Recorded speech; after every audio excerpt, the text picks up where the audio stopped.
Oke, di video kali ini saya akan menjelaskan tentang praktik perbankan yang berlandaskan nilai-nilai agama tertentu seperti keuangan syariah. Tapi kita kali ini tidak akan membahas tentang keuangan syariah, kita akan membahas sebuah kuil di zaman Babilonia sekitar 1880-an sebelum Masehi, yang dimana kuil tersebut menjalankan praktik-praktik perbankan yang berdasarkan nilai-nilai agama yang mereka anut. Nama kuil itu adalah kuil Samas. Nah, sebelumnya kita kenalan dulu dengan kuil Samas ini. Jadi kuil Samas ini adalah kuil yang terkenal di masa zaman Babilonia dan dikenal akibat praktik perbankannya. Tidak ada kuil lain yang terkenal terhadap praktik perbankannya, dan dipercaya bahwa kuil Samas ini merupakan salah satu asal muasal adanya bank di dunia ini. Nah, kuil Samas ini dia memiliki catatan yang lumayan terkenalnya, yaitu di masa pemerintahan Raja Sabiumnya sekitar 1884 sampai 1831 sebelum Masehi, yang merupakan raja ketiga dari dinasti Babilonia pertama.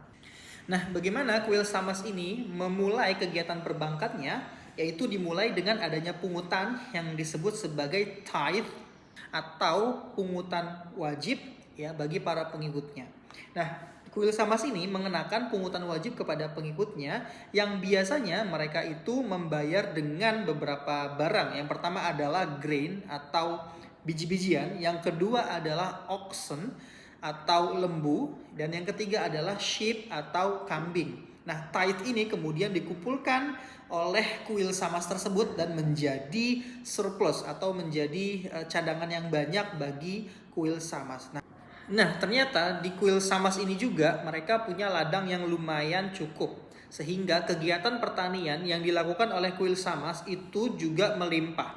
Sehingga awal dari mula praktik perbankan dari kuil Samas ini adalah adanya kelebihan cadangan hasil pertanian yang kemudian diperjualbelikan. Nah, karena mereka melakukan jual beli dan mendapatkan keuntungan, maka selanjutnya tidak susah untuk mereka melakukan kegiatan praktik pinjam meminjam. Sekarang kita masuk ke praktik perbankan yang dilakukan oleh kuil Samas. Yang pertama adalah kuil Samas memberikan pinjaman berupa grain atau berupa biji-bijian kepada para peminjamnya dan mengenakan bunga sebesar 1/5 gur per gur atau 1/5 sama dengan 20%. Artinya di sini petani yang meminjam kepada kuil Samas harus mengembalikan sejumlah pinjaman barang ditambah 1/5 gur, yaitu 20%. Nah, pinjaman grain tersebut, pinjaman barang pertanian tersebut itu juga diterapkan kepada pinjaman yang berbasis monetary atau berbasis uang. Contohnya adalah ketika ada seseorang yang meminjam emas atau meminjam perak kepada kuil Samas, maka akan dikenakan bunga sebesar 20% atau 1/5.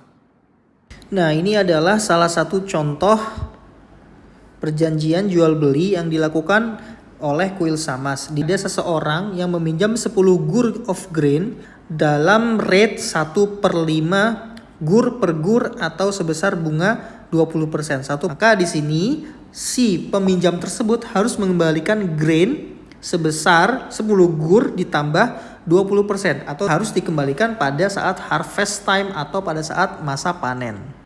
Kita masuk ke jenis pembiayaan yang kedua, yaitu pembiayaan tanpa bunga. Nah, ternyata kuil Samas ini juga pernah menerapkan pinjaman tanpa bunga kepada para peminjam yang dalam posisi kesusahan, seperti orang miskin dan seperti orang yang sakit. Nah, yang terakhir adalah pinjaman berbasis kemitraan atau partnership, yang dimana kuil Samas juga memberikan pinjaman kepada seseorang yang ingin melakukan perjalanan bisnis. Ya, lalu kemudian di akhir perjalanan bisnis tersebut, kuil Samas meminta bagi hasil atas keuntungan yang didapatkan oleh pebisnis tersebut. Artinya di sini kuil Samas menerapkan prinsip bagi hasil, ya mirip-mirip lah ya dengan prinsip bagi hasil bagi seseorang yang ingin menjalankan perjalanan bisnisnya. Kuil Samas juga pernah menerapkan cancellation of debt atau penghapusan pajak. Nah, di sini mungkin kondisi yang diberikan kepada penghapusan pajak ini hanya terbatas pada saat depresi atau pada saat orang tersebut mengalami kebangkrutan. Baik, itu tadi praktik-praktik perbankan yang dilakukan oleh kuil Samas yang ternyata terinspirasi juga oleh nilai-nilai agama yang mereka anut. Sekian, wassalamualaikum warahmatullahi wabarakatuh.